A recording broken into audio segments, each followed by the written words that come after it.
ಗುರುಕುಲೇಶನ ಗುರುಕುಲನಾಥನನು ಕಾಣುತ್ತ ತಾತುಗಣವೈ ತರುವ ಗುರುಕುಲನಾಥನನು ಕಾಣುತ್ತ ಸಂಜಯನೋದು ಮನದಲ್ಲಿ ಚಿಂತಿಸಿ ಕಾಲ್ಗೆರಗಿ ಬೆಸಗೊಂಡನು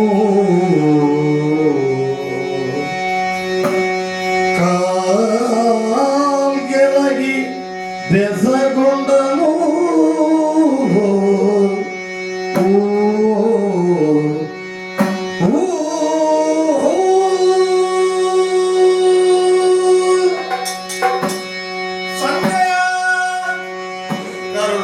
ಹಿಂಡಿದಂತಾಗುತ್ತಿದೆ. ಯುದ್ಧರಂಗಕ್ಕೆ ತೆರಳು. ವಿಷಯ ಏನೆಂದು ತಿಳಿದು ಮರಳು. ಧೃತರಾಷ್ಟ್ರ ಭೂಪತಿಗಳು ನನ್ನ ಬಳಿ ಕೊನೆಯದಾಗಿ ಆಡಿದಂತಹ ಮಾತು, ಕೃಷ್ಣಾನುಗ್ರಹದಿಂದ ಪ್ರಾಪ್ತವಾದಂತಹ ವಿಶೇಷ ಶಕ್ತಿಯಿಂದ ಅಂಗೈಯಲ್ಲೇ ಕುರುಧಾರಣೆಯಲ್ಲಿ ನಡೆಯುತ್ತಾ ಇದ್ದಂತಹ ಸಮಸ್ತ ವೃತ್ತಾಂತವನ್ನು ಧೃತರಾಷ್ಟ್ರ ಭೂಪತಿಗಳಿಗೆ ಹೇಳ್ತಾ ಇದ್ದವ, ವರ್ಣಿಸ್ತಾ ಇದ್ದವನ. 18ನೇ ದಿನದ ಯುದ್ಧ ಇದೀಗ. ಕೌರವ ಪಕ್ಷದಿಂದ ಸಮಸ್ತರು 5, ಓರ್ವ ಪುತ್ರ ಯೋಧನ ಹತ್ರ ಉಳಿದಿದ್ದಾನೆ. ಕಡುವೈರಿಯಾದಂತಹ ಭೀಮನ ಜೊತೆ ಕಾದಾಡ್ತಾ ಇದ್ದಂತಹ ಸುಯೋಧನ ಇದ್ದಕ್ಕಿದ್ದಂತೆ ಯುದ್ಧಾಂಗದಿಂದ ಕಣ್ಮರೆಯಾದ. ಇದಿಷ್ಟನ್ನೂ ನಾನು ಧೃತರಾಷ್ಟ್ರ ಭೂಪತಿಗೆ ಹೇಳಿದೆ. ಆಗ ಅವರಾಡಿದ ಮಾತು, ಅಲ್ಲಯ್ಯ ತೆರಳು. ಅವರೆಂದು ಸುಯೋಧನ ಪತ್ನಿಯಾದಂತಹ ಭಾನುಮತಿ ಸಮಸ್ತ ಸೈನಿಕ ಎಲ್ಲರೂ ಕೂಡ ಹಾಹಾಕಾರವನ್ನು ಹಾಕುತ್ತಾ ಇದ್ದಾರೆ. ಹಾಗಾದ್ರೆ ತಡ ಮಾಡುವುದು ಯಾಕೆ? ವಯೋವೃದ್ಧರಾದಂತಹ ಈ ಸಂಜೆಯನ್ನು ಕೊನೆ ಕ್ಷಣಕ್ಕೆ ಯುದ್ಧರಂಗಕ್ಕೆ ತೆರಳುವಂತಹ ಸ್ಥಿತಿ ನಿರ್ಮಾಣ ಆಯ್ತಲ್ಲ, ಹೋಗದೆ ನಿರ್ವಾಹ ಹೋಗುತ್ತೇನೆ. ಅದು ಇಂತಹ ಭೀಕರ ದೃಶ್ಯವನ್ನು ನೋಡ್ತಾ ಇದ್ದೇನೆ. ಎಂತೆಂತ ಕಣ್ಣು ಹಾಕಿದರೂ ಅಲ್ಲಲ್ಲಿ ಹೆಣಗಳ ರಾಶಿ, ಮುರಿದು ಬಿದ್ದಂತಹ ರಥ. ಈ ರಣ ಸಂದೋಹದಲ್ಲಿ ಇಲ್ಲಿ ಹುಡುಕಲಿಸುವ ಯೋಧನರಲ್ಲಿ ಆ ದಿಶೆಗೊಮ್ಮೆ ಕಣ್ಣು ಹಾಕಿ ನೋಡಿದರೆ ನಮ್ಮ ಸುಯೋಧನನಲ್ವೇ ಕೂಗಿ ಕರೆಯುತ್ತೆ, ಓ ಪಡವಿ ಪಾಲಕ. ಯಾರೋ ಸಂಜಯ ಪೊಡವಿ ಪಾಲಕ ಭಾಗ್ಯ ದಾಯಕ. ಪೊಡವಿ ಪಾಲಕ ಭಾಗ್ಯ ದಾಯಕ. ನುಡಿಯಾದೆಲ್ಲಿಗೆ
ಅಡಿದಾವರೆಗಳಿಗೆ ಒಮ್ಮೆ ನಮಸ್ಕರಿಸ್ತಾ ಇದ್ದೆ. ಇದೋ ಸಂಜೆಯ ನಿನ್ನನ್ನು ಮುದ್ದಾಡಿ ಎರಡು ಕೈಗಳಿಂದ ಎತ್ತಿದ್ದೇನೆ ಯೋಧರ ಸಂಜಯ.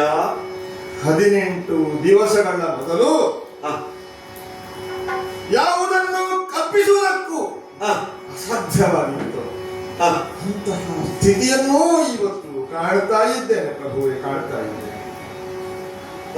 ಯಾವ ನಿನ್ನ ಪಾಂಡವ ದ್ವೇಷ ನಖಶಿಕಾಂತವಾಗಿ ಹರಡಿತ್ತು, ಯಾವ ನಿನ್ನ ತಂದೆ ಧೃತರಾಷ್ಟ್ರ ಭೂಪತಿಗಳು ಪುತ್ರ ವ್ಯಾಮೋಹವೆಂಬ ನೆಪದಿಂದ ಅದನ್ನು ನೀರೆರೆದು ಪೋಷಿಸಿದರು, ಬಹುಶಃ ಅದೇ ಕಾರಣಕ್ಕೆ ಇಂದೀ ಸ್ಥಿತಿ ಒದಗಿತು ಎಂದರು ತಪ್ಪಾಗಲಿಕ್ಕಿಲ್ಲ.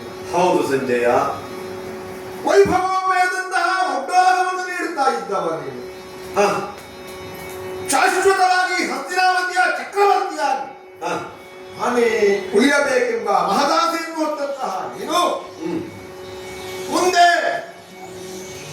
ಈ ಸ್ಥಾನಕ್ಕೆ ಅಡ್ಡವಾಗಿ ನಿಲ್ಲಬಹುದಾದಂತಹ ಪಾಂಡವರನ್ನು ಸರ್ವದಾ ಇಲ್ಲವಾಗಿಸಬೇಕೆಂಬುದಕ್ಕೆ ನಾನಾ ರೀತಿಯ ಪ್ರಯತ್ನಗಳನ್ನು ಮಾಡಿ ಸಂಕಲ್ಪವನ್ನು ಮಾಡಿದವ ಸಂಜಯ. ಜೂಜಾಟದ ಮೂಲಕ ವನವಾಸ ಕಟ್ಟಿದೆ, ಅರಗಿನ ಮನೆಯನ್ನು ಕಟ್ಟಿಸಿದೆ. ಹೌದು, ಏನೇನು ಮಾಡಿದ್ರೂ ವಿಫಲನಾದಂತಹ ನೀನು ಕೊನೆಗೆ ರಾಜ್ಯ ಸಿಗಬೇಕು ಅಂತಾದ್ರೆ ಯುದ್ಧದ ಮೂಲಕ ಪಡಿ ಅಂತ ಹೇಳಿ. ಹೌದು, ಯಾಕೆ ನಿನಗೊಂದು ಧೈರ್ಯ ಕಾಡಿನಿಂದ ಮರಳಿದಂತಹ ಪಾಂಡವರು ಸೈನ್ಯ ಸಂಗ್ರಹದಲ್ಲಿ ವಿಫಲರಾಗಿ ಯುದ್ಧದ ಮುಖೇನವಾದರೂ ನಿರ್ನಾಮವಾಗುತ್ತಾರೆ. ಹೌದು ಸಂಜಯ. ಈ ಹಂಚಿಕೆಯೂ ವಿಫಲವಾಯಿತು ಅಂತ ಕಾಣುತ್ತದೆ. ನಿನ್ನ ಛಲ ಏನಿದೆಯೋ ಪಾಂಡವರನ್ನು ನಿರ್ನಾಮ ಮಾಡಬೇಕೆನ್ನುವಂತಹ ಛಲ ಪೂರ್ಣವಾಗಿ ವಿಫಲವಾದ ಕಾರಣಕ್ಕೆ ಹೋಗದಂತಾಯಿತು ಸಂಜಯ. ಭಾರವಾದಂತಹ ಹೆಜ್ಜೆಯನ್ನಿಟ್ಟು ಹೌದು ಈ ರಣವೇದಿನಿಯಲ್ಲಿ ನಡೆಯುತ್ತಾ ಇದ್ದೇನೆ. ಈಗ ದಿಶಾಭಿಮುಖವಾಗಿ ನಡೆಯುವುದನ್ನು ಕಾಣುತ್ತಾ ಇದ್ದೇನೆ. ಸರಿ ಕೌರವ ಸಂಜಯ. ಬಹುಶಃ ಪ್ರಾಜ್ಞರು ಅದೇ ಕಾರಣಕ್ಕೆ ಆಡುತ್ತಾರೆ ಕಾಣಬೇಕು. ಮಾತು ಧನಗಳ ಯೌವನಗಳು. ಹೌದು, ಯಾಕೆ ಹಿಂದೊಮ್ಮೆ ನಿನ್ನ ಸ್ಥಿತಿ, ನಿನ್ನ ಪಾದದ ಸ್ಥಿತಿ ಎಂತದ ಏನಾಗಿತ್ತು? ಬಿಡದೆ ಬಾಗುವ ಚರಣವಿದಲೊಳು ಬಿಡದೆ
ಯಾವ ಕಾಲಕ್ಕೂ ಮನುಷ್ಯನಾದವ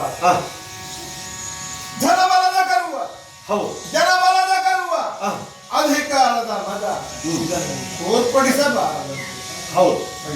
ಯೋಧನ ಹಸ್ತಿನಾವತಿಯ ಸಾಮ್ರಾಜ್ಯದ ದೊರೆಯಾಗಿದ್ದಾಗ ಎಲ್ಲವೂ ನಿನ್ನಲ್ಲಿತ್ತು. ಸಾಮಂತರಸರೆಲ್ಲ ನಾಮುಂದು ತಾಮುಂದು ಎಂಬುದಾಗಿ ಹೊರತುಂಬ ಕಾಣಿಕೆಯನ್ನು ತಂದು ನಿನ್ನ ಪಾದಮೂಲಕ್ಕೆ ಒಪ್ಪಿಸುವುದಕ್ಕೆ ಸ್ಪರ್ಧೆಯಲ್ಲಿದ್ದಂತಹ ಕಾಲವೊಂದಿತ್ತು. ಅದನ್ನು ಕಂಡವ ಸಂಜಯ. ನಾನು ಕೈಗೊಬ್ಬ ಕಾಲಿಗೊಬ್ಬ ಆಳು ಕಾಳುಗಳು ಒಂದಿ ಮಾಗಧರು ರತ್ನ ಕಂಬಳಿಯ ಸ್ವಾಗತವೆಂಥದ್ದು. ವೈಭವೋಪೇತವಾದಂತಹ ಈ ಸ್ಥಿತಿಯಿಂದ ಕೇವಲ 18 ದಿವಸಗಳ ನಂತರ ಈ ದಿನ ಹೊಳಿದ್ರೆ ಗದಾ ದಂಡವೊಂದನ್ನು ಬಿಟ್ಟು ಏನು ಉಳಿದಿದೆ ಕೌರವ ಏಕಾಂಗಿಯಾಗಿ ಸೇರಿದ ಸಂಜಯ ಈ ರಣವೇದಿನಿಯಲ್ಲಿ ಏಕಾಂಗಿಯಾಗಿ ಮೆಲ್ಲನೆ ಮುಂದೆ ಮುಂದೆ ಹೌದು ಅಯ್ಯ ಕೌರವ ಸಂಜಯ ನಿನ್ನ ಈ ದುಸ್ಥಿತಿಗೆ ಕಾರಣವೇ ಅಂತ ಒಮ್ಮೆ ಅವಲೋಕಿಸಿದ್ರೆ ಏನು ಸಂಜಯ ಮನಸ್ಸಿಗೆ ಬರುವುದು ಒಂದೇ ಮಂದಮತಿಯಲ್ಲೇ ಕೌರವ ಮಂದಮತಿ ಇಂದು ನಿನ್ನಯ ಮಂದಮತಿಯಳು ಬಂದರಲ್ಲರು ಬಂದೆಯಪ್ಪನೇ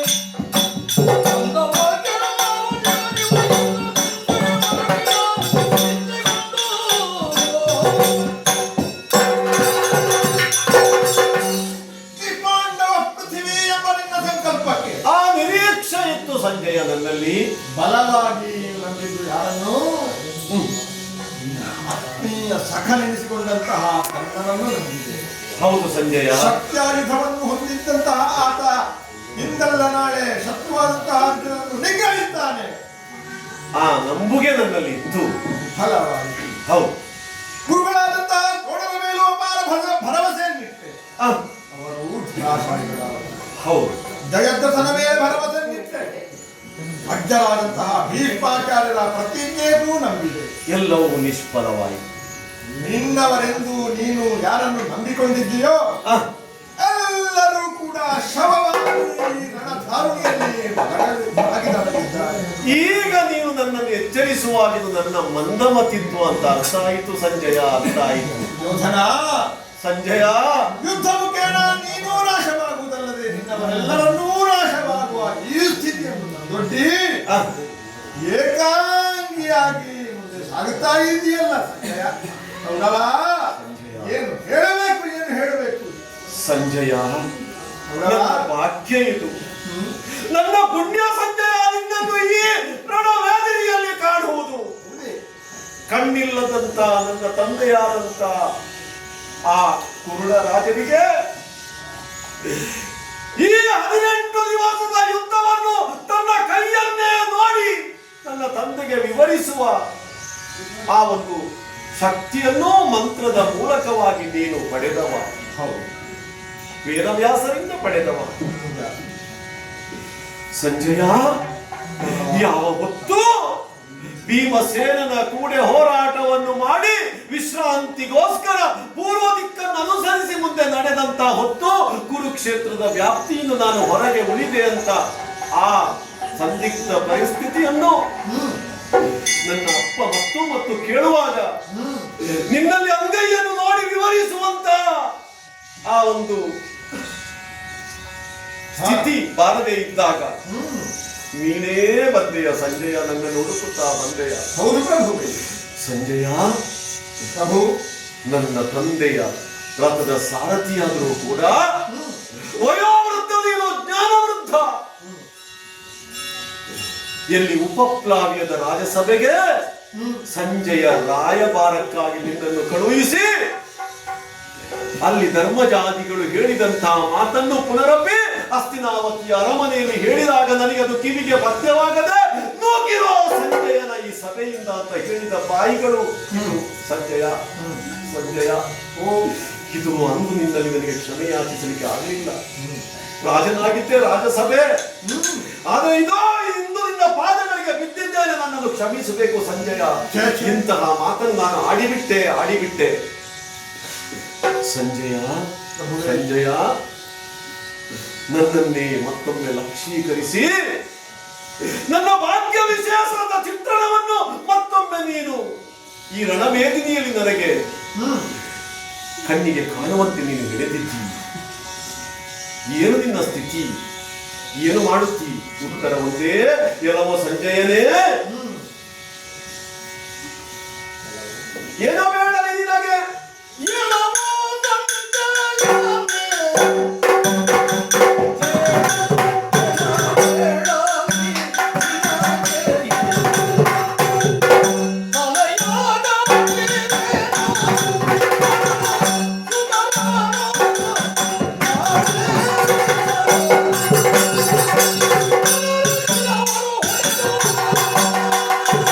ಆ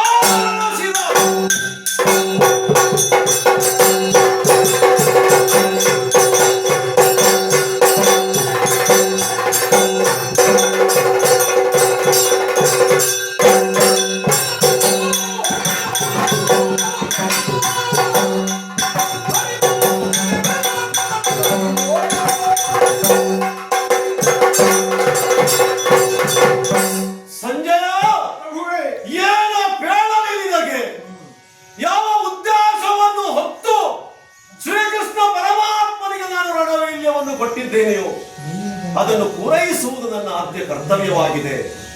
ಹಾಗಾಗಿ ಉದ್ದೇಶ ಒಂದೇ, ತಲೆಯ ಕಡೆಯನ್ನು ಪಾಂಡುಸುತರನ್ನು ಯಾರು ಪಾಂಡುಸುತರು ಅಂತ ಇದ್ದಾರೆಯೋ ಅವರು ಮುಂದೆ ಇರಬಾರದು, ಅವರು ಈ ಮೇದಿನಿಯಲ್ಲಿ ಇರಬಾರದು. ಅವರ ತಲೆಯನ್ನು ಕಡಿಯುತ್ತೇನೆ. ನರ ಇದ್ದಾನಲ್ವೇ ಅಂತ ಅರ್ಜುನನ ಶಿರವನ್ನು ಹೊಡೆದು ನಳಿನ ಬಾಂಧವ ಸುತನಾದಂತ ನನ್ನ ಮಿತ್ರನಾದಂತ ಕರುಣನ ಆತ್ಮವನ್ನು ಅವನಿಂದ ಹೊರಗೆ ತೆಗೆಯುತ್ತೇನೆ. ಭೀಕರವಾದಂತಹ ಭೀಷಣವಾದಂತಹ ಪ್ರತಿಜ್ಞೆಯನ್ನು ಮಾಡಿದವ ಇದ್ದಾನೆ. ಮರುತ ಸಂಜಾತ ಬಗೆದು ನನ್ನ 99 ಮಂದಿ ಸಹೋದರರನ್ನು ತಿಂದಿ ತೇಗಿದ್ದಾನಲ್ವೇ ಅಂತಹ 99 ಮಂದಿ ಮಮ ಸಹೋದರರನ್ನು ಅವನ ಉದರವನ್ನು ಹೊರ ತೆಗೆಯುತ್ತೇನೆ.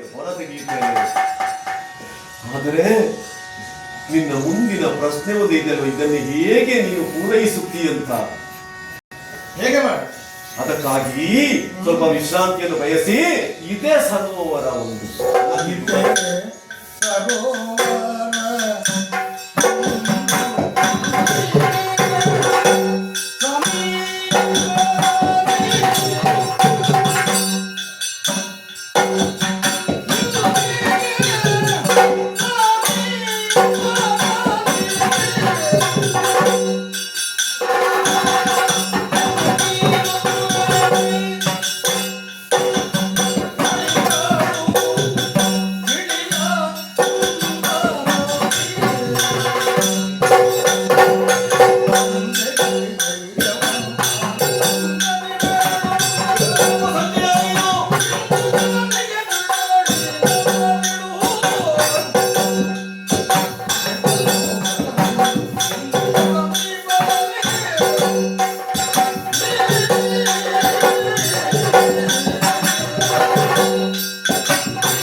ನಿಷ್ಪಾಂಡವ ಪೃಥ್ವಿಯನ್ನಾಗಿಸುವಂತ ಉದ್ದೇಶ ಈಡೇರಿಸಬೇಕಿದ್ರೆ ನಾನು ಈ ಹೊತ್ತು ಸ್ವಲ್ಪ ಪಾಂಡವರಿಗೆ ಕಾಣದ ಕಾಯವನ್ನು ಮರೆಮಾಚಬೇಕು.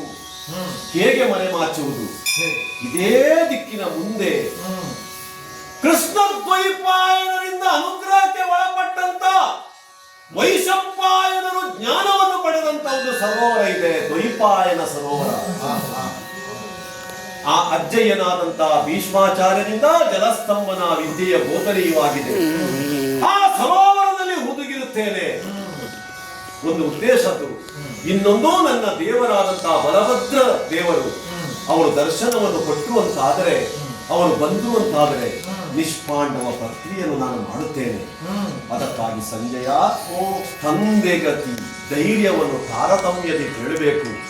ನನ್ನ ತಂದೆಯಲ್ಲಿ ಮಾತನಾಡುವ ಯೋಗ್ಯತೆ ಇದ್ರೆ ಕೌರವರ ಈ ನಿಜವಾದ ಸ್ಥಿತಿಯನ್ನು ಮರೆಮಾಡಿ ಅವರ ಮನಸ್ಸಿಗೆ ಕೌರವ ಇನ್ನೂ ಬದುಕುತ್ತಾನೆ, ನಾಳೆಯ ದಿವಸ ಹಸ್ತಿನಾವತಿಯ ಸಿಂಹಾಸನವನ್ನು ಏರುತ್ತಾನೆ ಎಂಬ ವಿಶ್ವಾಸ ಅವರಲ್ಲಿ ಕುದುರುವಂತೆ ನೀನು ಮಾಡಬೇಕು.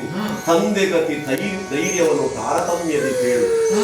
ಇಂದು ಜನನಿ 99 ಮಂದಿ ಸಹೋದರರನ್ನು, ಅವರಿಗೆ ಅಣ್ಣನಾದಂತ ನನ್ನನ್ನು, ಏಕಮೇವ ಸಹೋದರಿಯಾದಂತ ದುಶ್ಶಲೆಯನ್ನು ತನ್ನ ಗರ್ಭದಲ್ಲಿ ಅವರು ಪ್ರಸವಿಸಿದ್ರಲ್ವಾ.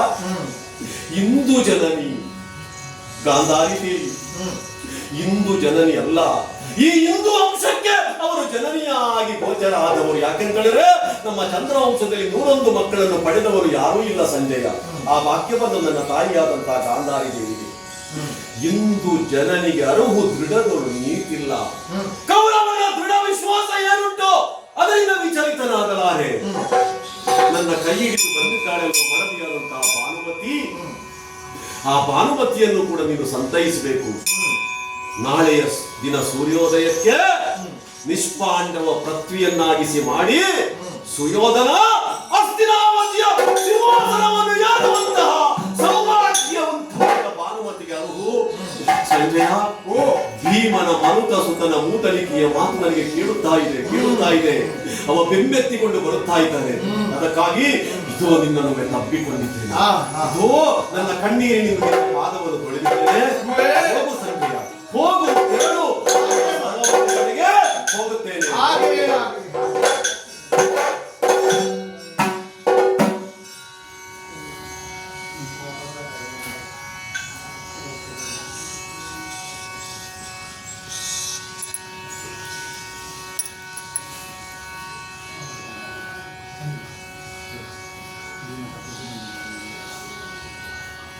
ದಾರಿಣಿಯಲ್ಲಿ ಹಾ ಭೀಮ ತಪ್ಪಿಸಿಕೊಂಡವ. ಹಾ ಅದೆಷ್ಟೋ ಸಮಯದಿಂದ ಆಯ್ತು ಅವನ ಸುಳಿವೇನಿಲ್ಲ. ಹಾ ಹಾಗಾದ್ರೆ ಬಿಡುವವ ನಾನೇ? ಹಾ ಹುಡುಗ ಸ್ವಾಮಿ ಯಾರು? ವಂದಿಸಿಕೊಂಡಿದ್ದೇವೆ ಸ್ವಾಮಿ. ಹೇಳು ಹೇಳು. ಲಾಲಿಸಬೇಕು ಲಾಲಿಸಬೇಕು.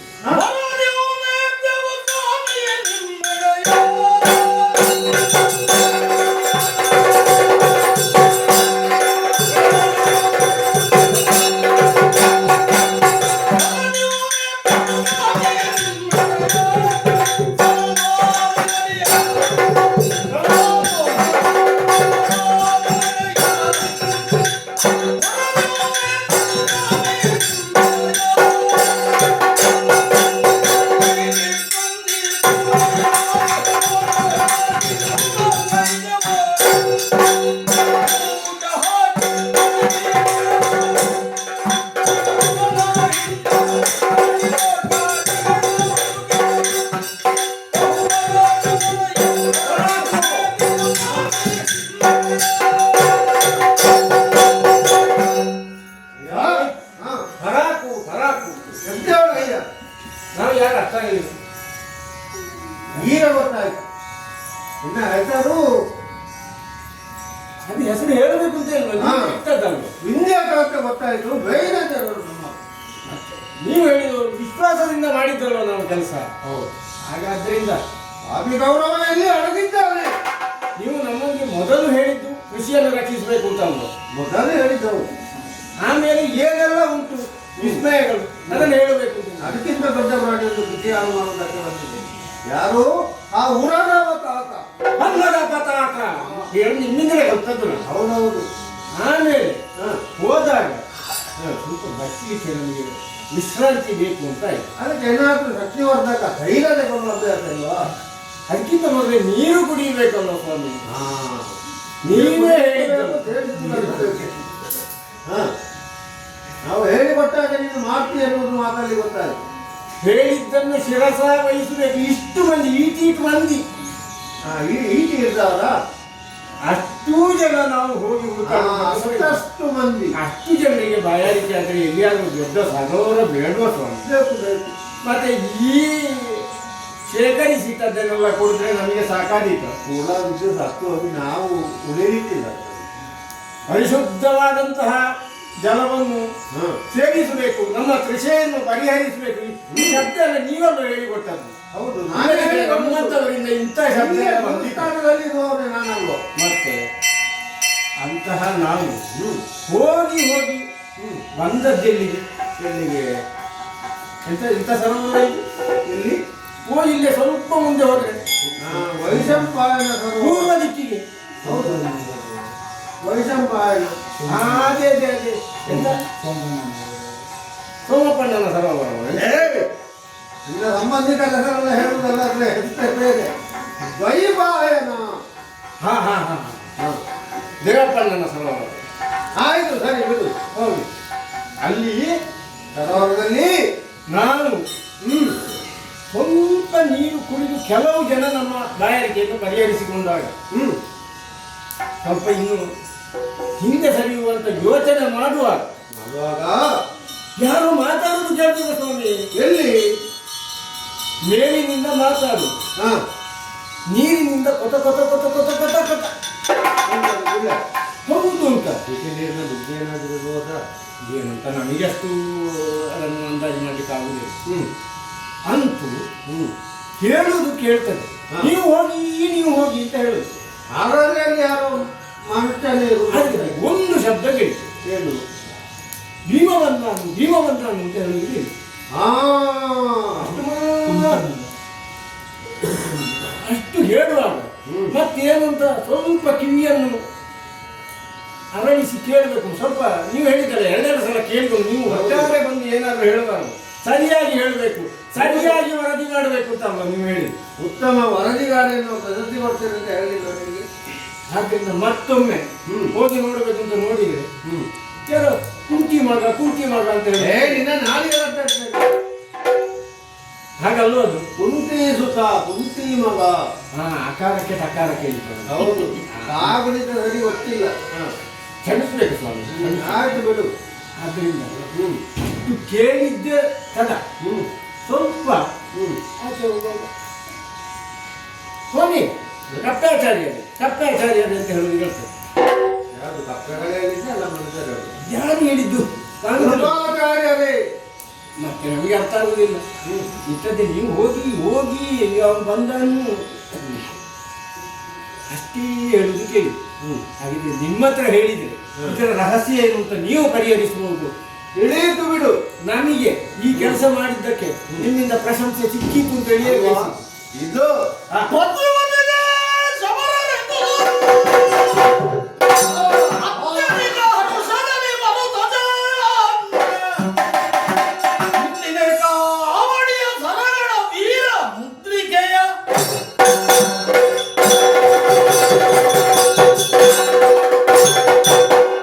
ದೇಹಿಜನರಲ್ಲಿ ಸಂತೋಷದ ವಿಷಯವನ್ನೇ ತಿಳಿಸಿದ್ದೀರಿ. ರೋಗಿ ಬಯಸಿದ್ದು ಹಾಲುವನ್ನ, ವೈದ್ಯ ಹೇಳಿದ್ದು ಹಾಲುವನ್ನ. ವೈದ್ಯನಾಗಿ ನಾನಿದ್ದೇನೆ, ರೋಗಿಯಾಗಿ ಗೌರವನಿದ್ದಾನೆ. ನೀವು ದೊಡ್ಡವರನ್ನು ಹಾಗೆ ನಿಮ್ಮ ಹತ್ರ ಹೇಳಿದ್ರೆ ಹೌದು, ಏನಾದರೂ ಸಿಕ್ಕಿತು. ಪಾರಿತೋಷಕಲ್ವೇ? ಇದು ಏಕಾವಳಿ ಹಾರ. ಇದರ ಬೆಲೆ ಈ ಹೊತ್ತಿಗೆ ಎಷ್ಟೋ ದೊಡ್ಡ ಹೋಗ್ತದೆ. ಇನ್ನು ಮುಂದೆ ನೋಡುವುದಿಲ್ಲ. ಆ ಏಕಾವಳಿ ಸರವನ್ನು ತೆಗೆದು ಇದು ಮಾತ್ರ ಅಲ್ಲ. ಅಲ್ಲ, ಈ ಸರಗಳು ಅಂತ ಹೇಳಿ ಇನ್ನು ಕೆಲಸ ಇಲ್ಲ ಅಂತ ಹೇಳಿದ್ರೆ ನಮಗಿನ್ನು ಮತ್ತೆ ಕೆಲಸ ಕೆಲಸ ಉಂಟು. 10 ಬೆರಳಲ್ಲಿ 25 ಉಂಟು. ಅದರಲ್ಲಿ 12 ಹಿಂಗೆ ತೆಗೆದುಕೊಂಡಿದೆ. ಉದ್ಯೋಗಕ್ಕೆ ಉದ್ಯೋಗ ಭರವಸೆ ಉಂಟು. ಉದ್ಯೋಗ ಖಾತ್ರಿ ಯೋಜನೆ ಮಾಡಿಟ್ಟು ಅಲ್ಲಿ ಇದ್ದವ ಬೇರೆ ಯಾರು? ಈ ವಿಷಯವನ್ನು ಈಗ ನಾನು ಮೊದಲನೆಯಾಗಿ ಹೇಳಬೇಕು. ಚಾರ್ಮಾಜನ ಅಲ್ವಾ? ಹೋಗ್ತೇನೆ.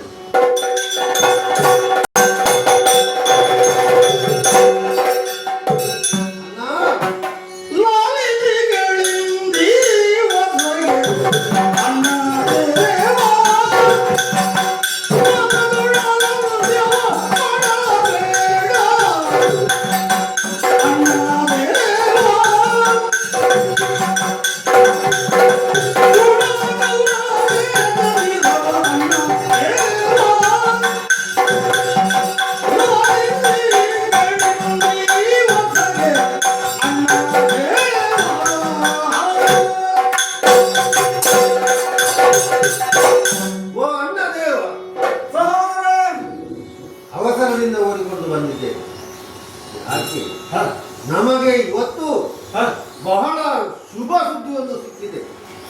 ನನ್ನಿಂದ ಕುರುಜಾಗರದಿಂದ ತಪ್ಪಿಸಿಕೊಂಡಂತಹ ಈ ಕೌರವ ಇಲ್ಲಿಯೇ ಸಮೀಪದ ದ್ವೈಪಾಯನ ಸರೋವರದಲ್ಲಿ ಅಡಗಿದ್ದಾನೆ ಎನ್ನುವಂತಹ ಶುಭ ಸುದ್ದಿ ನಮ್ಮ ಬೇಗಿನ ಜನರಿಂದ ತಿಳಿದು ಬಂತು. ಅವರೆಲ್ಲ ಅಲ್ಲಿ ಇದ್ದು ಅವರು ಇವರು ಮಾಡುವಂತಹ ಸಂಭಾಷಣೆಯನ್ನು ಕೇಳಿ ನನಗೆ ತಿಳಿಸಿತು. ಹಾಗೆ ಹಂಸದಿಂದ ಬಂದಿದ್ದೇನೆ. ಈಗ ಆ ಕೌರವನನ್ನು ಬಿಡುವುದಕ್ಕೆ ಮುಂದಿನ ದಾರಿ ಯಾವುದೂ ಅಂತ ಹೇಳುವುದಕ್ಕೆ ನಾನು ನಿನ್ನ ಹತ್ತಿರ ಬಂದಿದ್ದೇನೆ. ಏನು ನಿನ್ನ ಅಭಿಪ್ರಾಯ ಸ್ವಾಮಿ? ಭೀಮಸೇನ, ನಾವೆಲ್ಲರೂ ಕೂಡ ಸದಾ ನಮ್ಮನ್ನು ಕೊರೆಯುವಂತಹ ನಮ್ಮ ದೇವರು ಕೃಷ್ಣನಿದ್ದಾನೆ. ಯಾವ ರವಿಕೃಷ್ಣನೇ ಗೋಪಾಲಕೃಷ್ಣ? ಅವನು ಎಲ್ಲರಿಗೂ ಒಳ್ಳೆಯದನ್ನೇ ಮಾಡ್ತಾನೆ. ಹಗಲು ರಾತ್ರಿ ಎರಡನ್ನೂ ಒಟ್ಟು ಮಾಡ್ತಾನೆ. ಆದ್ರಿಂದಲೇ ರವಿಕೃಷ್ಣ ಅಂತ ಹೆಸರು. ಬೆಳಕನ್ನು ಕಾಣಿಸ್ತಾನೆ, ಕತ್ತಲೆಯನ್ನು ನೀಗಿಸ್ತಾನೆ. ಆದ್ದರಿಂದ ಅವನಲ್ಲಿಯೇ ನಾವು ಹೋಗಿ ಅವನ ದಯವನ್ನು ಸಂಪಾದಿಸಿ ಅಂದರೆ ಶ್ರೀಹರಿಯ ಯಾಕೆ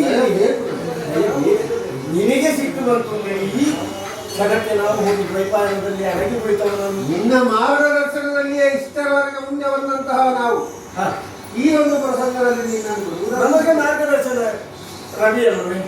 ಅವನೇ ಕೃಷ್ಣನಲ್ವೇ? ಆದ್ದರಿಂದ ಅವನಲ್ಲಿಯೇ ಹೋಗೋಣ. ಹೌದು.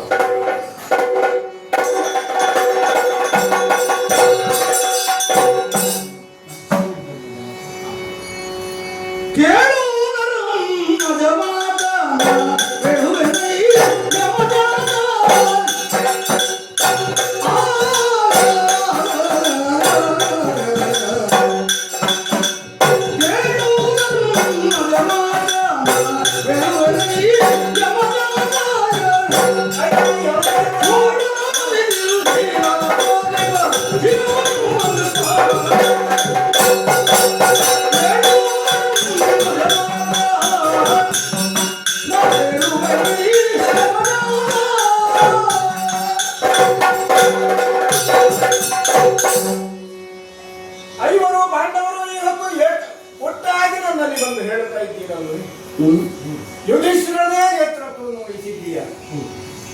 ದ್ವೈಪಾಯನ ಸರೋವರದಲ್ಲಿ ಅಡಗಿದಂತಹ ಕೌರವನನ್ನು ಈ ಹೊತ್ತು ಹೇಗೆ ರಣಕ್ಕೆ ಕರೆಯುವುದು ಇದಲ್ಲೇ ನಿನ್ನ ಜಿಜ್ಞಾಸೆ ಧರ್ಮಗ.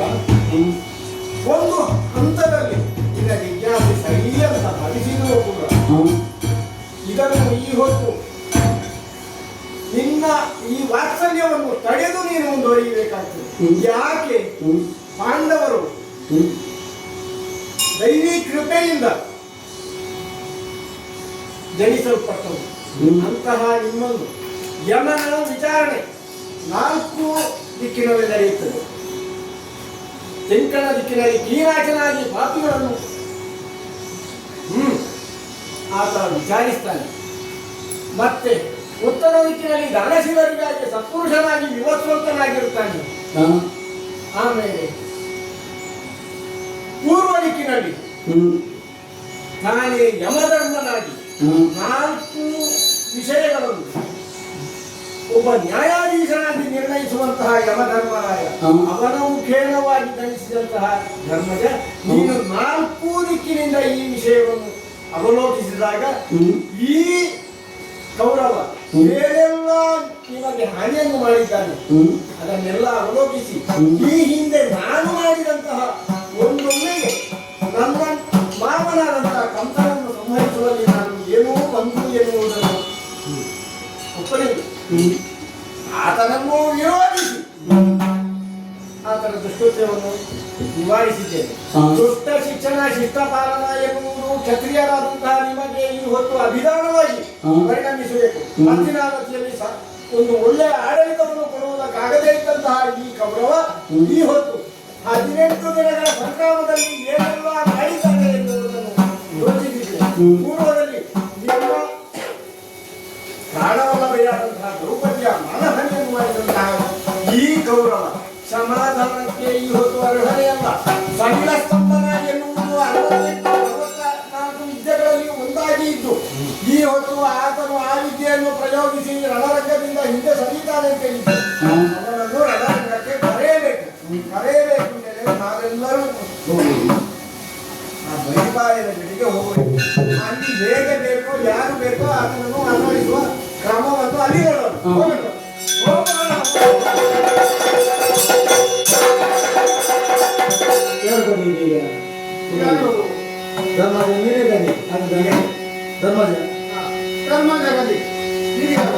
ಕೇಳು ಕೌರವ ಪುತ್ರ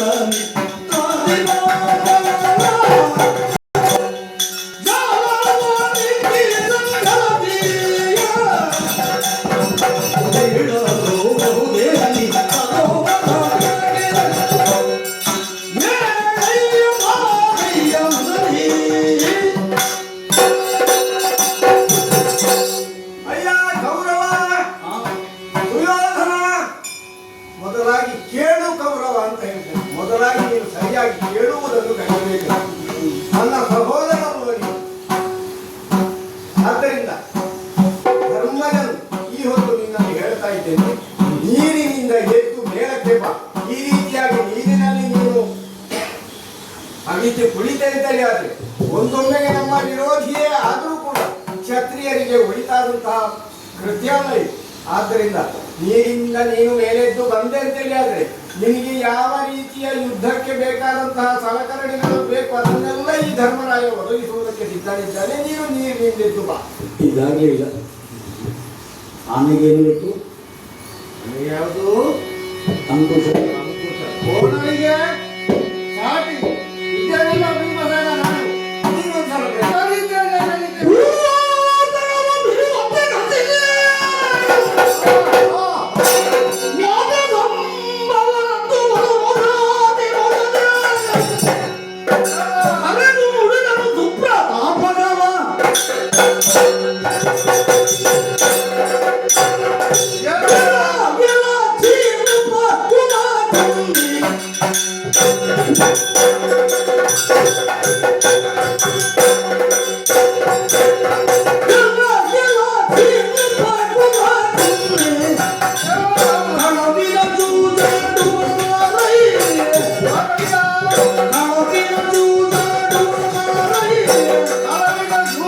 Come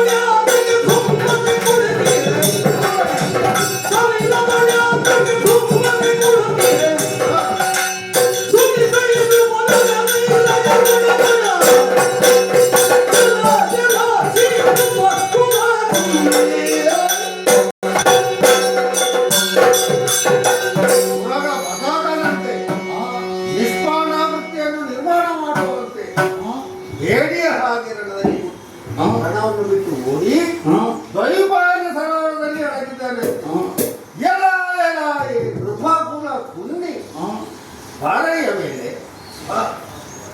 ಸುಮ್ಮನೆ ಜಲಚರದಲ್ಲಿ ನೀರಿನ ಅಡಿಯಲ್ಲಿ ಕುಳಿತು ಇದು ಮಾಡುವುದಾದರೆ ಏನು? ಇನ್ನೊಮ್ಮೆ ನೀನು ಬರುವುದಿದ್ದರೆ ನಿನಗೆ ಅನೇಕ ಕೆಲಸಗಳು ನಮ್ಮಲ್ಲಿ ಇದೆ. ಪ್ರಥಮವಾಗಿ ನೀನು ಬಂದೆ ಎಂದಾದರೆ ಕಲಾವಿದ ಗುಂಪನ್ನೇ ಆಟ ಆಡೋಣ. ಮತ್ತೊಮ್ಮೆ ಬಾ. ಅಲ್ಲ, ದ್ರೌಪದಿಯ ವಸ್ತ್ರಾಪಹಾರ ಮಾಡುವುದು ಅದಕ್ಕೆ ಇನ್ನೊಮ್ಮೆ ಬಾ. ಅಲ್ಲ, ಅರಗಿನ ಮೈಗೆ ಬೆಂಕಿ ಕೊಟ್ಟು ಬಾಂಧವರನ್ನು ನಿರ್ಮೂಲನೆ ಮಾಡ್ತೀಯ. ಇದು ಅದಕ್ಕೆ ಬೇಕಾಗಿ ಮತ್ತೊಮ್ಮೆ ಸಿದ್ಧಪಡಿ. ಎಲ್ಲ ಹೀನ ಕೃತ್ಯಗಳನ್ನು ಮಾಡಿ ಹೇಳಿ ಹಾಗೆ ಉಳಿತಿದ್ಯಲ್ಲ. ಎಲ್ಲ ಗೌರವ ಬಾ. ಬರುದಿಲ್ವಾ? ಬರುದಿಲ್ವಾ? ಕೈಯಲ್ಲಿ ಬರುದಿಲ್ಲ ನೀರನ್ನು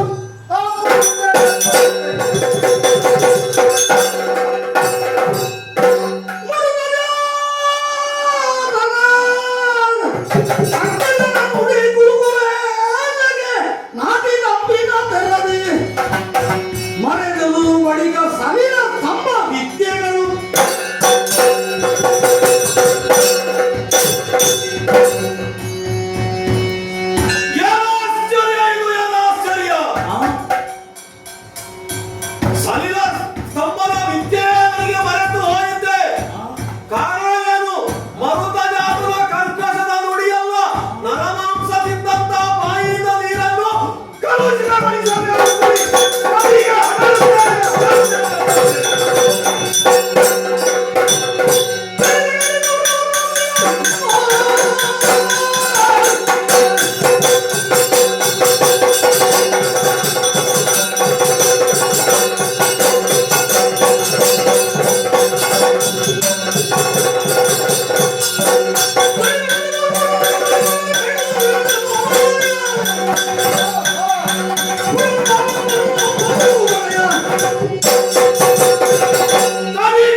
ಏನು ಏಕಕಾಲಕ್ಕೆ ಐವರನ್ನೂ ಯುದ್ಧಕ್ಕೆ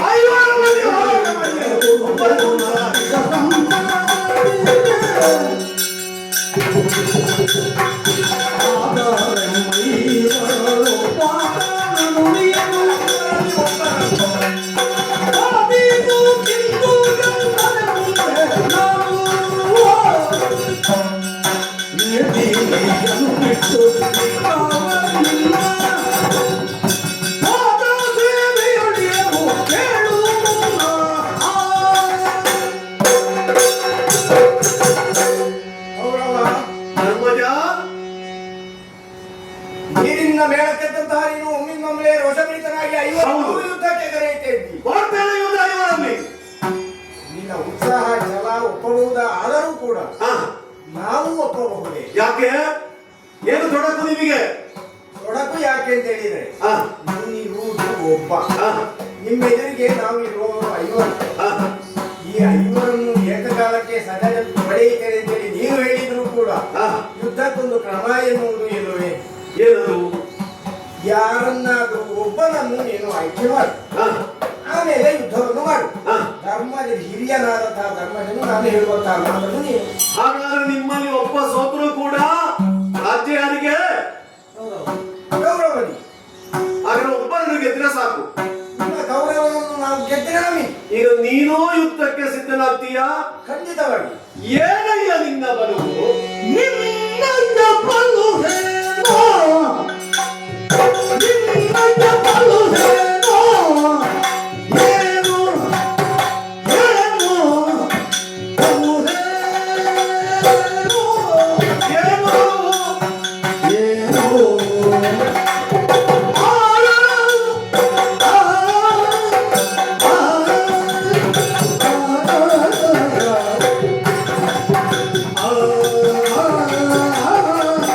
ಆ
ಧರ್ಮಜ, ನಿಮ್ಮಲ್ಲಿ ಐವರಲ್ಲಿ ನಾನು ಒಬ್ಬರನ್ನು ಯುದ್ಧಕ್ಕೆ ನಾನು ಆಹ್ವಾನಿಸಬೇಕು, ಒಬ್ಬರ ಹತ್ರ ಯುದ್ಧ ಮಾಡಬೇಕು. ನಿನ್ನಲ್ಲಿಯೋ ಆದೀತು ಅಂತ ಹೇಳಿದ್ರೆ ಆದೀತು ಅಂತ ಹೇಳಿದ್ವಿ. ನಿನ್ನಯ ಬಲು ಏನು? ವಿರಾಟ ನಗರದಲ್ಲಿ ನೀನು ಕಂಕಭಟ್ಟನಾಗಿ ಪೂಜೆಗೆ ಆದೀತು ಹೊರತು ಕೈಯಲ್ಲಿ ಧನುರ್ಬಾಣವನ್ನು ಹಿಡಿದು ಹೋರಾಟ ಮಾಡುವುದರಲ್ಲಿ ನೀನು ನಿಪುಣರಲ್ಲ. ಇವತ್ತು ಬೆಳಿಗ್ಗೆ ಶಲ್ಯ ಭೂಪನನ್ನು ಏನೋ ಒಂದು ಮಂತ್ರಾಸ್ತ್ರವನ್ನು ಪ್ರಯೋಗ ಮಾಡಿ ಕೊಂದದ್ದು ಬಿಟ್ರೆ ಈ ಕುರುಕ್ಷೇತ್ರದ ಈ 18 ದಿವಸದ ಇಲ್ಲಿಯವರೆಗೆ ಯಾರನ್ನೂ ಕೊಂದಂತಹ ಘಟನೆ ನೀನಿಲ್ಲ. ನೀನು ಆಳ್ವಿಕೆ ಸಣ್ಣವನ ಅರ್ಜುನ್, ಆಗ್ಲಿಕ್ಕೆ 3 ಲೋಕದ ಗಂಡಪ್ಪ ಹೋರಾಟ ಮಾಡಿದ್ದಾನೆ. ನನಗಿಂತ ಸಣ್ಣವನ ಅರ್ಜುನ. ಯಾಕೆ ಅಂತ ಹೇಳಿದ್ರೆ ಅವ ಧನುರ್ವೇದದಲ್ಲಿ ನಿಷ್ಣಾತ ಹೊರತು ಹೌದು, ಆದ್ರೆ ಗದಾಯುದ್ಧದಲ್ಲಿ ಅಲ್ಲ. ಆದ ಕಾರಣ ನನಗೆ ಅವ ಸಣ್ಣವ. ಚಿನ್ನರು ಯಮಳರು ಬೇಕಾದ್ರೆ ಅವರು ಏಕರತರಾಗಿ ಬಂದರೂ ಕೂಡ ಯಮಳರನ್ನು ಸೋಲಿಸುವವರಿಲ್ಲ ಎಂಬಂತ ಪ್ರತೀತಿ ಇದೆ. ಆದ್ರೆ ಅವರು ಚಿನ್ನರು. ನನ್ನ ಪ್ರಕಾರ ನನ್ನ ವಯೋಮಾನಕ್ಕಿಂತ ಎಷ್ಟೋ ಸಣ್ಣವರು. ಅವರು ಧನುರ್ವೇದದಲ್ಲಿಯೂ ಕೂಡ ನಿಪುಣರಾಗಲಿಲ್ಲ, ಗದಾಯುದ್ಧದಲ್ಲಿಯೂ ಕೂಡ ಅವರು ಪ್ರವೀಣರಲ್ಲ. ಆದರೆ ಎನ್ನೆದುರಿಗೆ ಬಿಡು ಈ ಮಾರುತಿಯನ್ನು ಇವನನ್ನು ಎನ್ನುವುದರಿಗೆ ಬಿಡು. ಯಾಕೆ ಭಾಷೆಯ ನಿತ್ಯಹಾನಿ ಎನ್ನಲು ಗಾತಿಪೇನೆನ್ನು ತಡಿ. 13 ವರ್ಷದ ಹಿಂದೆ ಭಾಷೆಯನ್ನು ಹಾಕಿದವ ಇವತ್ತು ಪ್ರತಿಜ್ಞಾಬದ್ಧನಾದವ. ನೀರಿನಲ್ಲಿ ಮೀನಾಗು, ಆಕಾಶದಲ್ಲಿ ಹಕ್ಕಿಯಾಗು, ತಾಯಿಯ ಗರ್ಭವನ್ನು ಬೇಕಾದ್ರೂ ಸೇರು, ಎಳೆದು ನಿನ್ನನ್ನು ಕೊಳ್ಳುತ್ತೇನೆ ಅಂತ. ಆದರೆ ನಿರೀಕ್ಷೆ ಒಂದೇ. ಹಾಗಾಗಿ ಎನ್ನಿದಿರಿಗೆ ಈ ಭೀಮನನ್ನು ಬಿಡು, ಅವ ಭಾಷೆಯನ್ನು ಹಾಕಿ ಬಂದವ. ಹೋರಾಟ ಮಾಡ್ತೇವೆ.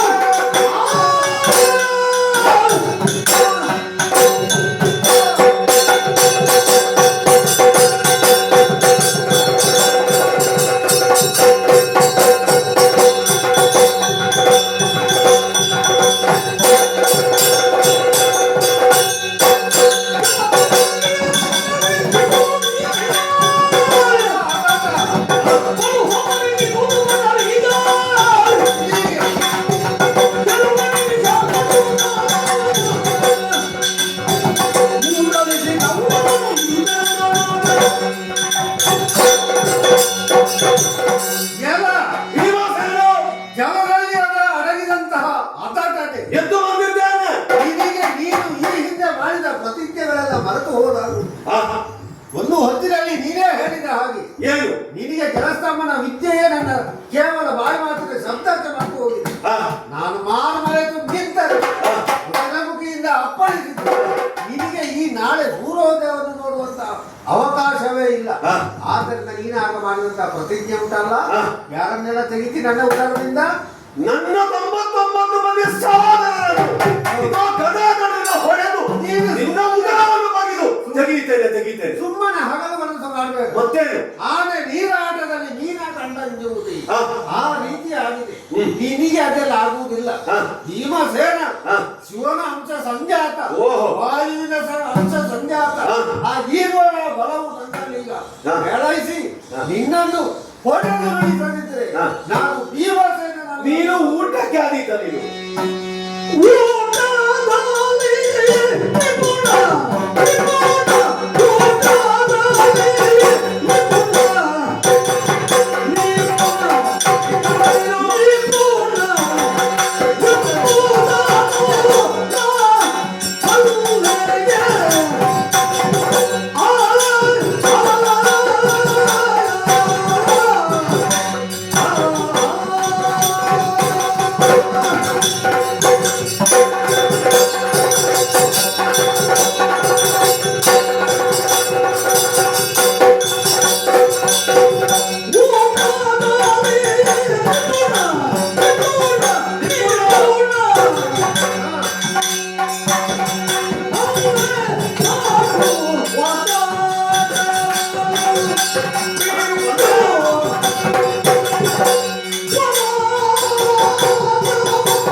ಏಯ್ ಭೀಮಸೇನ!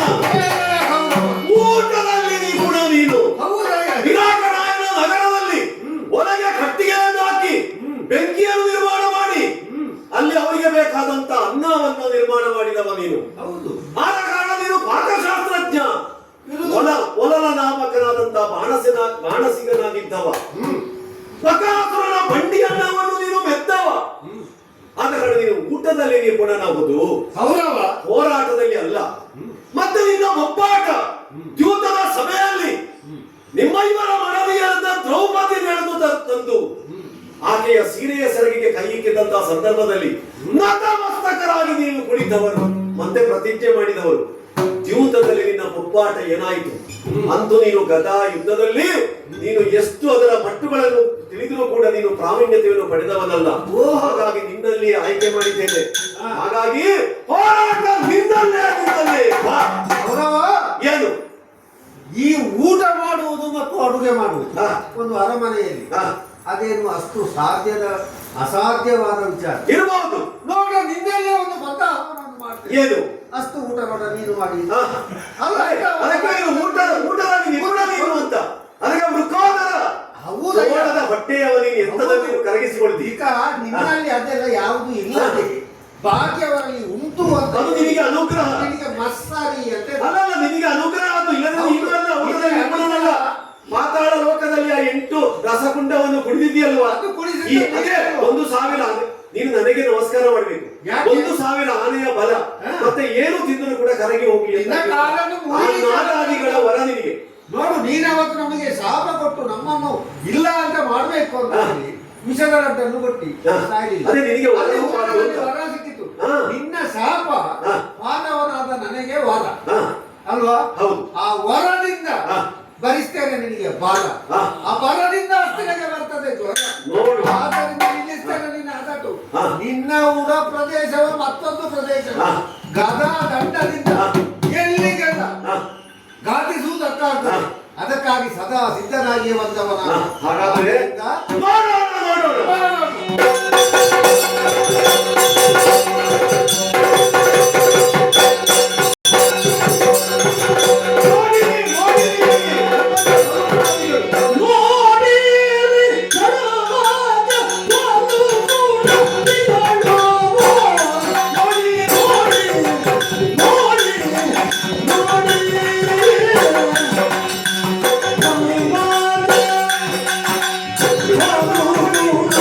Oh,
ಒಳ್ಳೆಯದು. ಈ ರೂಢಿಯಲ್ಲಿ ಅನಿಲಜ ಬಿದ್ದರೂ ಕೂಡ ಅದು ಚಂದವೇ. ಯಾಕಂದ್ರೆ ಪರ್ವತದ ಹಾಗೆ 1000 ಆನೆಯ ಬಲವನ್ನು ಹೊತ್ತಂತ ಈ ಅನಿಲಜ ಈ ಭೀಮಸೇನ ಬಿದ್ದಂತ ಚಂದಗಳನ್ನು ನೋಡಿ, ಹಾಗಾದ್ರೆ ತನ್ನ ಮಾನಿನಿಗೆ ಇದ್ದಂತಹ ಭಾಷೆ ಅದು ಎಲ್ಲಿ ಹೋಯಿತು? ಅದು ವ್ಯರ್ಥವಾಗಿ ಹೋಯಿತು. ಕನ್ನಡಿಯೊಳಗಿನ ಗಂಟಾಗಿ ಹೋಯಿತು. ಸುಂದರವಾದಂತಹ ಒಂದು ಗಂಟು ಅದರ ಚಿತ್ರಣ ದರ್ಪಣದಲ್ಲಿ ಕಾಣ್ತದೆ, ಆದ್ರೆ ಕೈ ಇಕ್ಕಿದ್ದನ್ನು ತೆಗೀಲಿಕ್ಕೆ ಆಗ್ತದ? ಹಾಗಾದ್ರೆ ಇವನ ಮಾತು ವ್ಯರ್ಥವಾಯಿತು, ಭಾಷೆ ವ್ಯರ್ಥ ಆಯಿತು, ಪ್ರತಿಜ್ಞೆ ಕನ್ನಡಿಯೊಳಗಿನ ಗಂಟಾಯಿತು. ಬನ್ನಿ ಬನ್ನಿ ನೋಡಿ ನೋಡಿ ಎಲ್ಲಿ ಬರ್ತಾರೆ? ಎಲ್ಲರೂ ಕೂಡ ನತಮಸ್ತಕರಾಗಿದ್ದಾರೆ, ನೆಲನೋಟಕರಾಗಿದ್ದಾರೆ. ಇವರು ಬರ್ಲಿಕ್ಕೆ ಉಂಟ. ಇವರನ್ನು ಕುಣಿಸುವಂತ ಒಬ್ಬ ತಾಣ ಇದ್ದಾನೆ ಅಲ್ವಾ? ಅವ ಆಚೆ ಇದ್ದಾನೆ, ಮುಗುಳ್ನಾಗ್ತಾನೆ. ಓ ಕಪಟ ನಾಟಕ ರಂಗ, ಕಪಟ ನಾಟಕ ಓ ರಂಗ, ರಂಗ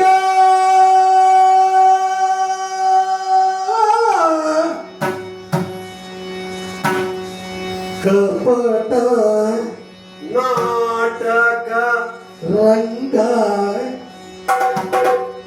ಕಪಟ ನಾಟಕ ರಂಗ ಕಪಟ ನಾಟಕ ಕಪಟ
ಭಗದತ್ತ ವೈಷ್ಣವಾಸ್ತ್ರವನ್ನು ಪ್ರಯೋಗ ಮಾಡಿದ. ನಾನು ಯುದ್ಧ ಮಾಡುವುದಿಲ್ಲ ಅಂತ ಹೇಳಿದಂತ ನೀನು ರಥದಿಂದ ಮೇಲೆ ಎದ್ದು ಆ ವೈಷ್ಣವಾಸ್ತ್ರವನ್ನು ತನ್ನ ವಕ್ಷಸ್ಥಳದಲ್ಲಿ ನೀನು ಸ್ವೀಕಾರ ಮಾಡಿದವ. 13ನೆಯ ದಿವಸ ಜಯದ್ರಥನನ್ನು ವಧಿಸಬೇಕೆಂಬಂತ ಉದ್ದೇಶವನ್ನು ಇರಿಸಿದ ನೀನು ಏನು ಕಾಪಟ್ಯವನ್ನು ಪ್ರದರ್ಶನ ಮಾಡಿದೆ. ಭೂಮಂಡಲದಲ್ಲಿ ಒಮ್ಮೆ ಕತ್ತಲೆ ಭರಿಸುವಾಗ ಮಾಡಿದೆ. ಅಂತಹ ಕಾಪಟ್ಯವನ್ನೇ ನೀನು ಮಾಡಿದಂತ ಓ ಕೃಷ್ಣ, ಓ ರಂಗ, ಇದೋ ಇಲ್ಲಿ ಗೋಪಿಕಾಸ್ತ್ರೀಯರಿಲ್ಲ. ನಿನ್ನ ತಾಳತೆ ಕುಡಿಯುವಂತ ಗೋಪಿಕಾಸ್ತ್ರೀಯರಿಲ್ಲ. ಇದು ರಣಧಾರುಣಿ. ಈಗ ಗುಪಿತದೆ ಮಾತಾಡು, ಮೌನ ಬೇಡ. ನಿಪುಣ ನೀನು, ನಿಪುಣ ಭೀಮ ಅಲ್ಲ, ನಿಪುಣ ನೀನು. ಈ ಲೋಕದಲ್ಲಿ ನಿಪುಣ ಯಾರು, ಜ್ಞಾನ ಯಾರು ಹೇಳಿದ್ರೆ ಕೃಷ್ಣ ನೀನು. ಅಂತ ನೈಪುಣ್ಯತೆಯನ್ನು ಲೋಕದಲ್ಲಿ ನೀನು ತೋರಿಸಿದವ ನಿಪುಣ ನೀನು. ಭೀಮನ ನೋಡು, ರೂಢಿಯಲ್ಲಿ ಬಿದ್ದಂತಹ ಚಂದ ನೋಡು. ಹಾಗಾದ್ರೆ ಅವನ ಭಾಷೆ ವ್ಯರ್ಥ ಆಯಿತು. ಧರ್ಮಜ ಹೇಳಿದಂತೆ ಒಬ್ಬರಲ್ಲಿ ಯುದ್ಧವನ್ನು ಮಾಡು. ಯುದ್ಧವನ್ನು ಮಾಡಿದ್ದೇನೆ, ಭೀಮಸೇನಲ್ಲಿ ಬಿದ್ದಿದ್ದೇನೆ. ನಾಳೆಯ ದಿವಸ ನೀನು ಬರಬೇಕು, ಹಸ್ತಿನಾವತಿಗೆ ಬರಬೇಕು. ನಿನ್ನ ಸಹಾಯ ನನಗೆ ಬೇಕು. ಏಕಮೇವಾದ್ವಿತೀಯನಾಗಿ ಹಸ್ತಿನಾವತಿಯ ಅರಮನೆಯ ಆ ಧರ್ಮ ಸಿಂಹಾಸನವನ್ನು ಏರುವಂತ ಹೊತ್ತು ನೀನೂ ಕೂಡ ಬರಬೇಕು ಕೃಷ್ಣ. ನಿನಗೆ ಆಹ್ವಾನವನ್ನು ಕೊಡ್ತೇನೆ. ಕಪಟ ನಾಟಕ ರಂಗ, ನನಗೆ ಇದಕ್ಕೆ ಉತ್ತರ ಕೊಡಬೇಕು. ರೂಢಿಯಲ್ಲಿ ಬಿದ್ದಂತಹ ಭೀಮಸೇನೊಮ್ಮೆ ನೋಡು ನೋಡು ನೋಡು. ಯುದ್ಧೋನ್ಮಾದದ ಸ್ಥಿತಿಯಲ್ಲಿ ಕೌರವ ಏನನ್ನು ಮಾಡ್ತಾ ಇದ್ದಾನೆ. ಈ ರಣರಂಗದಲ್ಲಿ ಇವತ್ತು ನನ್ನಂತಹ ಬಲರಾಮನಂತಹ ಸಂದರ್ಭ, ಗುರು ದರ್ಶನವಾದಂತಹ ಈ ಉತ್ಸಾಹದಲ್ಲಿ, ಉನ್ಮಾದದಲ್ಲಿ ದುರ್ಯೋಧನ ನನ್ನನ್ನು ಕಪಟ ನಾಟಕ ರಂಗ ಅಂತ ಹೇಳಿದ. ಈಗಾದರೂ ವಿಕಟ ಅಟ್ಟಹಾಸವನ್ನು ಮೆರೆದು ಗದಾಯುದ್ಧದ ಯುದ್ಧ ಧರ್ಮಕ್ಕೆ ವಿರೋಧವಾಗಿ ನಮ್ಮ ಭೀಮಸೇನನ ಮೂರ್ಛಿತನಾಗುವಂತೆ ಮಾಡಿದ್ದಾನೆ. ಕೇವಲ ಮೂರ್ಛಿತನಾಗಿ ಮಾಡಿದ್ದು ಭೀಮಸೇನನು ಎನ್ನುವುದನ್ನು ಅರ್ಥವಿರುವುದಕ್ಕಾಗಿ ಆ ಭೀಮಸೇನನ ಹಣೆಯನ್ನೊಮ್ಮೆ ಸ್ಪರ್ಶಿಸಿದ್ದೇನೆ.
ಪಾಪದಿಂದಲೇ ಹತನಾಗಿದ್ದಾನೆ. ಈ ಅಗವನ ಎದೆಗೆ ಮೆಚ್ಚಿ ತಲೆಯ ಕಿರೀಟವನ್ನು ಕಳೆದಿದ್ದೇನೆ. ಏನು ಮಾಡ್ತಾ ಈ ಪಾಪಿಗೆ ಮತ್ತೆ ಯಾವ ಶಿಕ್ಷೆ? ಅವನಿಗೆ ಶಿಕ್ಷೆಯಾದ ಕಿರೀಟವನ್ನು ನೀನು ಅಪಹಾಸ್ಯ ಮಾಡುವುದು, ವಿನೋದವನ್ನು ಮಾಡುವುದು, ಅಥವಾ ನಿಕಟವನ್ನು ಮಾಡುವುದು. ಈಗ ಶ್ರೀರಾಮಕ್ಕೆ ಕಿರೀಟವನ್ನು ಸತ್ಯವೇ ಸ್ವಲ್ಪ ತಾಳ್ಮೆಯಿಂದ ವರ್ತಿಸಬೇಕು. ಹಿರಿಯರಿಂದ ಬಂದಂತಹ ಅಂತಹವಾದಂತಹ ರಾಜಮರ್ಯಾದೆ ಅದನ್ನು ಉಳಿಸಬೇಕಾದ್ದು ನಮ್ಮ ಧರ್ಮ ಅಲ್ಲ. ಕೋಪ ಸ್ವಲ್ಪ ಜಾಸ್ತಿ ಆಗ್ತಾವ. ಅದು ತಾಪಕ್ಕೆ ತಿರುಗಬಾರದು. ಹೌದು, ಕೆಲವು ನಿಮ್ಮ ನಿರ್ದೇಶನದಂತೆ ನಡೆದಿರುವಾಗ ಇಲ್ಲಿಗೆ ನಮ್ಮ ಭಾಷೆ ಅಂತ ಮುಗಿಯಿತು. ಪ್ರತಿಜ್ಞಾಬದ್ಧರಾದಂತಹ ನಿನ್ನ ಪ್ರತಿಜ್ಞೆಯನ್ನು ನೋಡಿಸಿದ್ದಿ. ದ್ರೌಪದಿಗೂ ಸಂತಸವಾಗಿದೆ, ಹೌದು, ಎಲ್ಲರಿಗೂ ಈ ಹೊತ್ತು ಸಂತೋಷ ಆಗಿದೆ. ಲೋಕಕ್ಕೆ ಮಂಗಳವಾಗಲಿ.